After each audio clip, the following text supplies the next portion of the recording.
Remember what I told you? You said that I'd be bigger than Homelander. Did I?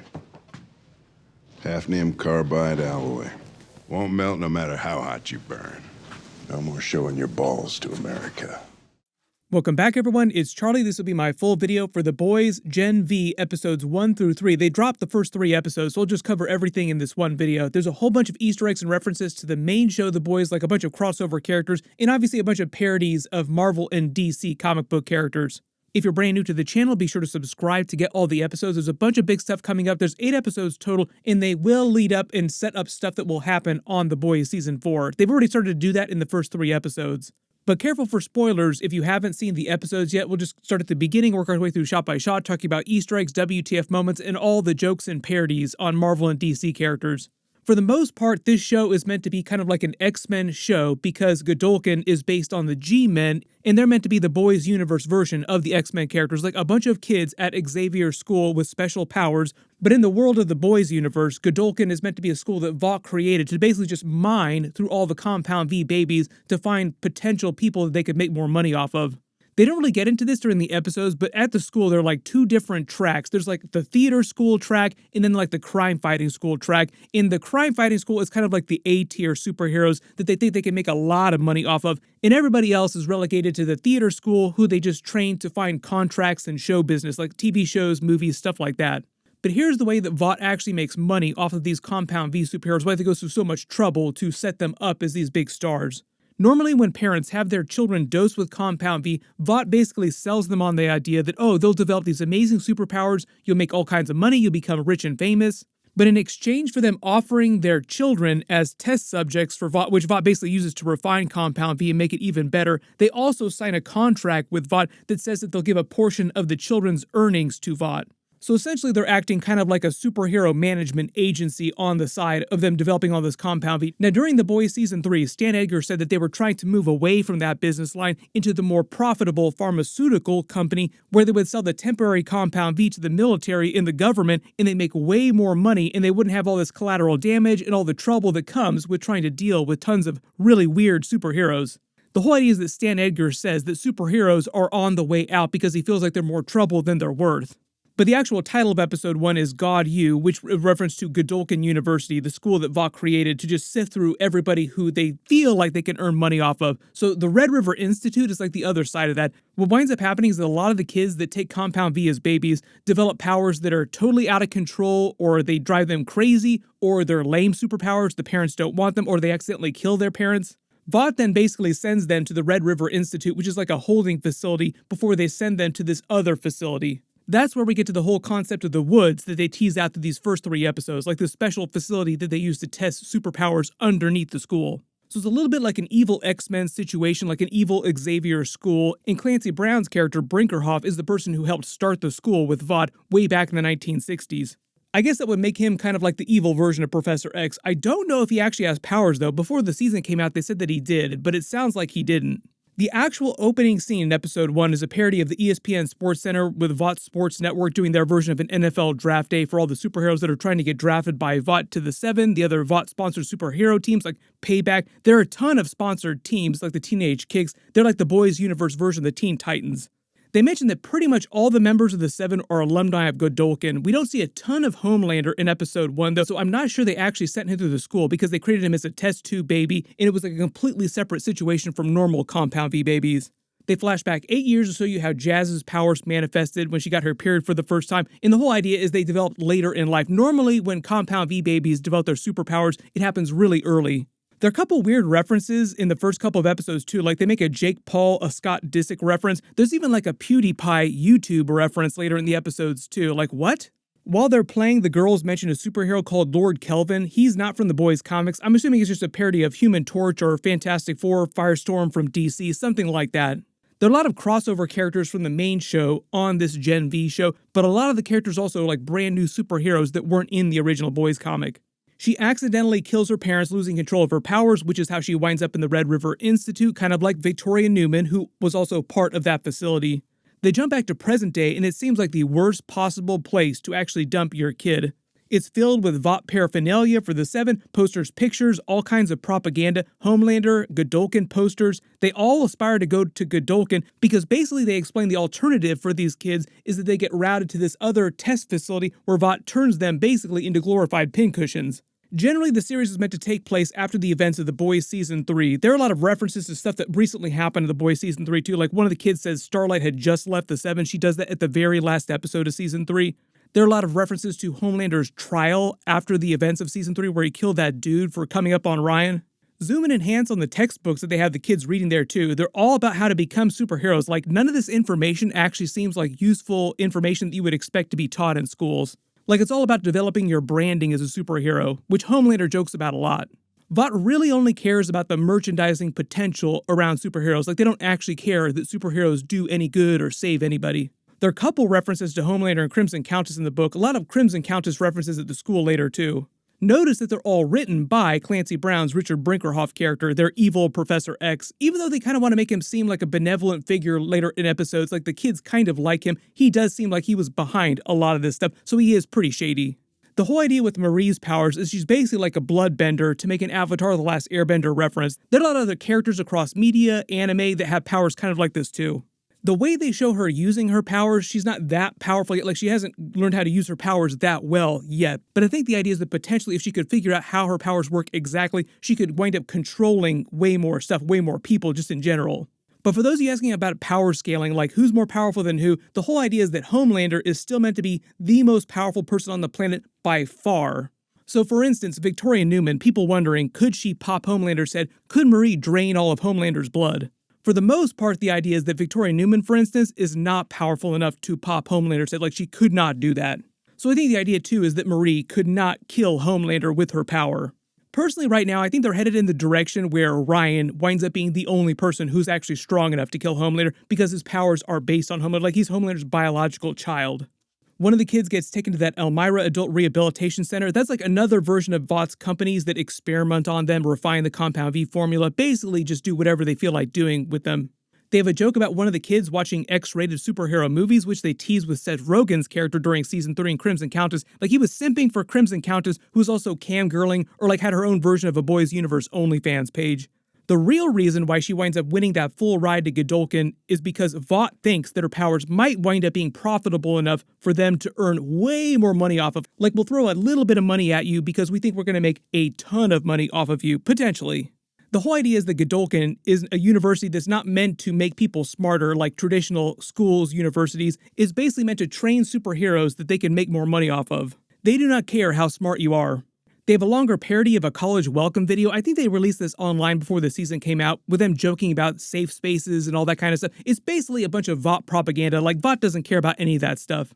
They say that Vought created the college in 1965. That would have been before the Vietnam War was done. In the time Stan Edgar created the Homelander Project, they started experimenting on him, creating Homelander basically. But on the Boys show, Homelander was born in the early 80s, so the school predates him by a long time. Probably just one of Vought's early attempts to earn more money off of superheroes. Like, that was Stan Edgar's whole thing when he developed the idea to create Homelander. Like, okay, we have Soldier Boy here. He's earned a little bit of money for us, but he's way more trouble than he's worth. I think I can do better. And he creates Homelander. But one of the other projects that they had, one of the other irons in the fire, was this school. The theater school is named after Crimson Countess because she loves performing. That Chimps Don't Cry video was hilarious. There's a bunch of stained glass windows of former or current members of the Seven. That's why they have Crimson Countess and Lamplighter here. And their crime fighting school is also named after Lamplighter, who we saw during Season 2. The funny thing about that is that he played Iceman in the X-Men movies, and they're kind of doing an X-Men parody with Godolkin University. And in the Boys universe, Lamplighter is a parody of the Pyro character, so it's sort of like him playing the other character that he was with in the X-Men movies. They introduced Patrick Schwarzenegger's character, Luke Riordan, who's called Golden Boy. That's a parody of Cyclops, because we're talking about X-Men here, like his girlfriend is a parody of Emma Frost. But instead of energy blasts coming from his eyes, his power manifests as fire all over his body. So he's a little bit more like Sunspot if you're making more X-Men references. She enters the school for the first time, clocks the security gate, but the joke here is that the security gate is not to keep dangerous people out of the school, it's to keep all the superpowered students trapped inside the school if they try to escape, which we see later. That's also why the windows don't open and you can't break them either. The RA on her hall is a parody of the Invisible Woman from Fantastic Four, also kind of like the translucent character. reminding you that he, like Translucent, are also naked. That's the way their powers work, like they can't wear clothes. We find out that Vought is blaming the battle at the end of Season 3 against Soldier Boy as an attack by the Russians. In the comics, there's a much bigger Russia plot that Vought has with tons of lower-grade superheroes, but I think this is meant to be something completely different. They reference Homelander standing trial for killing that dude in the finale. They've released a couple promos videos for that too, with Ashley just making funny comments about #HomeFree. Keep him and Ryan in your thoughts and in your prayers. And be sure to post with #HomeFree so he can see your support. There's no way that Homelander would actually let himself be held on trial or be sent to prison, so obviously it's going to go in some weird direction at the beginning of The Boys Season 4. They mentioned that everybody thinks that Queen Maeve is dead, which we know she's not. She meets her roommate, Emma, calling herself Little Cricket, who's basically another parody of Ant-Man, the Wasp, or even like Cassie Lang's character. I don't know how big her YouTube channel is or how many subscribers she has, but she would be earning a lot of money from that already. That becomes a big thing with some of the other characters on the show too, like a couple of the other students have big social media followings that they're trying to earn a ton of money from. Turns out her gerbil is named David Caruso. She's like a movie buff, and she named him after the Jade movie. If you haven't seen the Jade movie, it's actually a pretty deep cut. We find out the school is using the stadium as sort of like an open-air gym so that spectators can watch people using their powers, and they basically have sparring matches, kind of like Injustice fights from the game. They start to see this whole Woods storyline with Golden Boy and his brother. The nightmare he's talking about of the Woods is his brother trying to communicate with him. I don't know if that means that his brother also has psychic abilities, or he visited his brother and they just wiped his mind. They haven't fully explained his brother's powers other than he has super strength and something is wrong with his mind, but that just might be another wrinkle in the way his powers work and them just not fully understanding how his abilities work. Basically, the Woods is that secret test facility that Vought uses underneath the school to refine people's powers, compound V, basically trying to find ways to make more money off of their superpowers. Golden Boy winds up ripping that dude's arms off, revealing he has a healing factor just like Wolverine and Deadpool. She meets the Jordan Lee character who has shape-shifting abilities and can also give off blasts from her hands. She also has super strength, depending on which gender she is. Like when she's a male, she has super strength, super durability, but when she's a female, she can give off those energy blasts. There are a couple jokes about them rejecting Marie from the crime fighting school because she doesn't have superhero potential, like she doesn't have a big enough social media following, because remember, that's all Vought really cares about. They don't actually care about you stopping any real crime. It'd be kind of like if Disney were able to actually create real Avengers characters and only use them for merchandising purposes. Sam then tries to escape, but Marie accidentally stops him without understanding what's going on, as well as Andre's character, not realizing that he is Golden Boy's brother. There are a lot of little references to jokes from the main Boys series, like Vought Plus, which is like their parody version of Disney Plus. They did a bunch of funny promos for that a couple years ago when Disney Plus first launched. Apparently, Zach Braff is also now canon to the Boys universe. There are a bunch of real-life celebrities that they also mentioned during this too. Brink tells Golden Boy that he's supposed to be bigger than Homelander and shows him the super suit they're going to give him. It actually looks a little bit kind of like the color scheme of Sentry's suit in the Marvel universe, but obviously his powers aren't anything close to Sentry's. Homelander is much closer to being kind of like a version of Sentry. We meet Chance Perdomo's character. His powers are magnetism. His father has powers like that too. He's named Polarity. They're basically Magneto parodies, talking about X-Men comics again. They introduce the Kate character, who's kind of like in this weird three-way relationship with Golden Boy and now Andre after his death. She's meant to be a parody of Emma Frost. You could also say she's a parody of Jean Grey. She seems a little bit darker than Jean Grey though.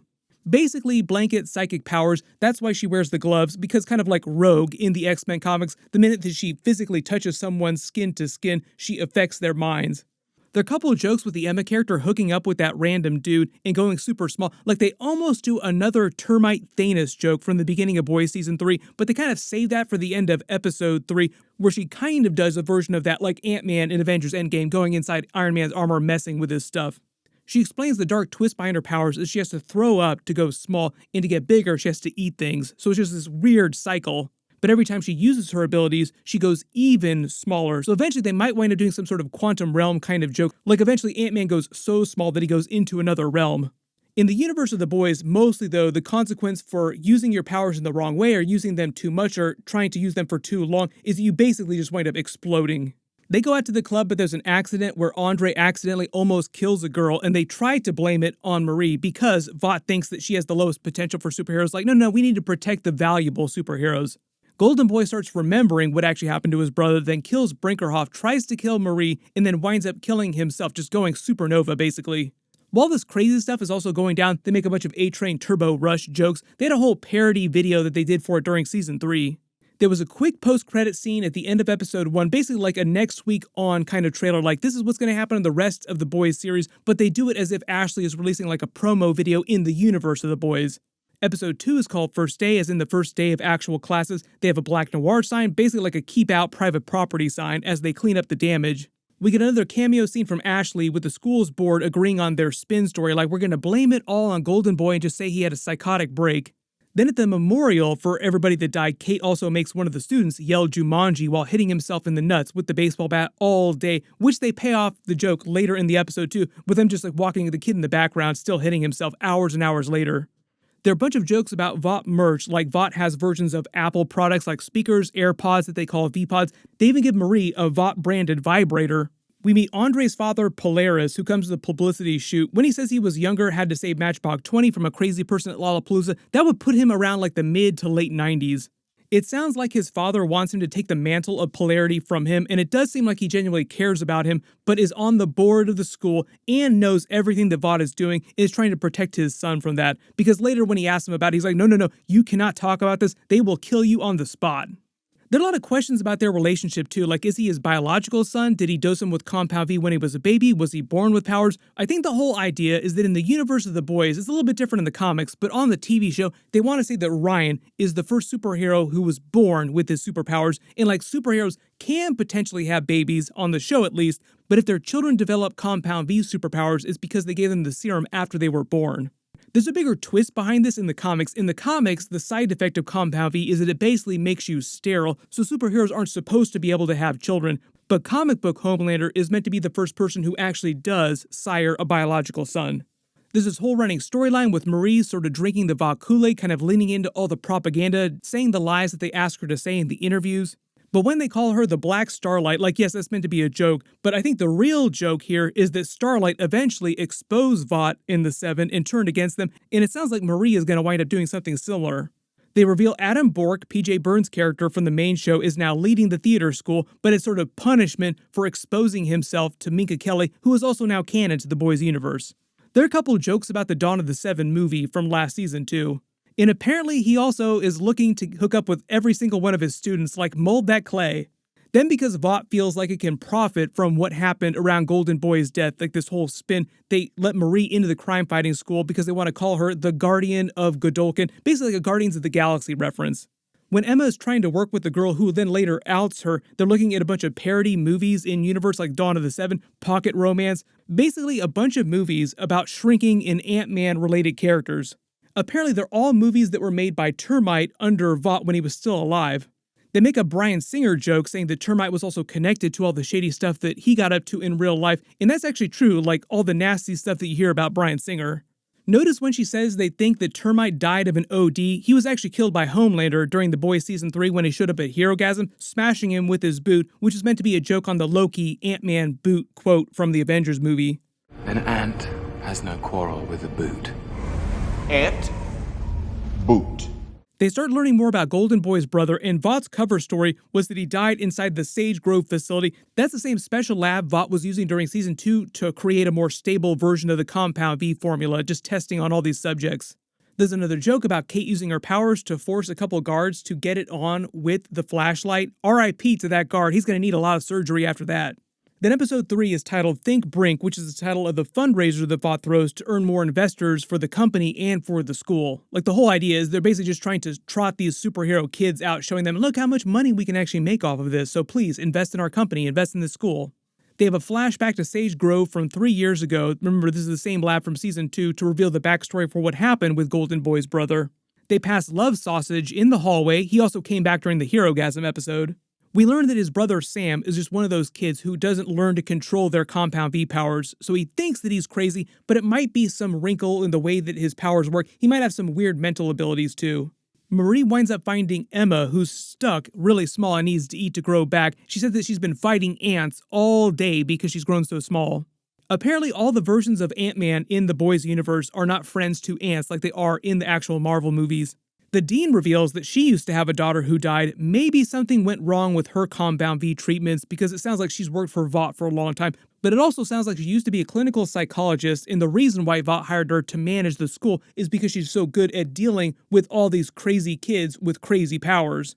But at least in present day, her real job as Dean, like the true job, is just raising more money, not actually helping kids. They have another joke about the Deep eating his friend Timothy the octopus from season 3 with Whataburger, the calamari poppers, when Jordan's parents come to visit them. Then Emma winds up using her powers to break into Sam's holding cell. Notice they've got a Betsy here with fire-based powers. There are a bunch of fire-based characters in the boys' universe, but it sounds like they're superheroes in all these cells, and Sam said he knows the codes, so obviously they're trying to tease him opening all the doors and everybody going crazy. Notice he has a payback poster with Jensen Ackles' Soldier Boy from season 3. Jensen Ackles is also guest starring on The Boys Gen V, but they didn't say which episode he appears in. I'm assuming it's going to be later in the season. Most of the boys' characters from the main show will be on this Gen V show. Zoom and enhance, he's also got some Homelander sheets. That actually kind of seems like a nightmare, knowing what Homelander is really like. There are a couple more jokes clowning on the Deep and on Clancy Brown's character, with the Deep saying that, well, this school turned me into the smart person I am today, when in reality he is as dumb as rocks. Remember, the school isn't about making people smarter or teaching them anything other than how to make more money. When Emma is talking to Sam, we find out that Star Wars is also canon to the boys' universe, and apparently Sam's favorite movie is Waterworld, which they tell a bunch of jokes about. Like, no, it's not just about him drinking his own pee, there's a bunch of other stuff going on in there too. He almost winds up selling her on Waterworld being a solid movie. Then the guards learn that she's there, she winds up pulling another version of the Thanos, going inside the dude's brain, killing him, and then obviously the next step is unlocking all the cells and them escaping the rest of the way. But I know there's a lot of questions about what's going to happen in the rest of the episodes, like will Vought continue to try and spin the story about this crazy breakout that's happening inside the underground lab right now? What's going to happen with Emma? Is she also going to take off from the school too? For the most part, no matter what happens, like no matter how bad the disaster seems, Vought Ashley always has some crazy spin story to make it seem like it's no big deal. So like half the school could blow up in this giant superhero battle and Vought would just blame it on the gas leak. Like, no, just a small explosion. We're dealing with it now. No big deal, just another day. For the most part, the series was pretty solid. I don't think it's quite as good as the main show or quite as good as, say, something like Invincible. We'll be getting Invincible Season 2 episodes later this year, too. They also teased that might go for like 7 seasons. But if you spotted any other Easter eggs or references to anything from Marvel or DC or anything from the boys' main show, just write it below in the comments.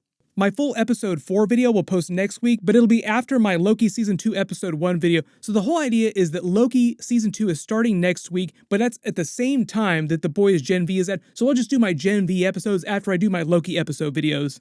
The other big reminder is the Ahsoka finale is next week, so there's a lot of stuff happening next week. Make sure to enable alerts for my channel so you don't miss any of that stuff. Click here for my Ahsoka Episode 8 finale trailer video, and click here for that Invincible Season 2 trailer and for that bonus episode they released. Thank you so much for watching, everyone stay safe, and I'll see you guys in the next one.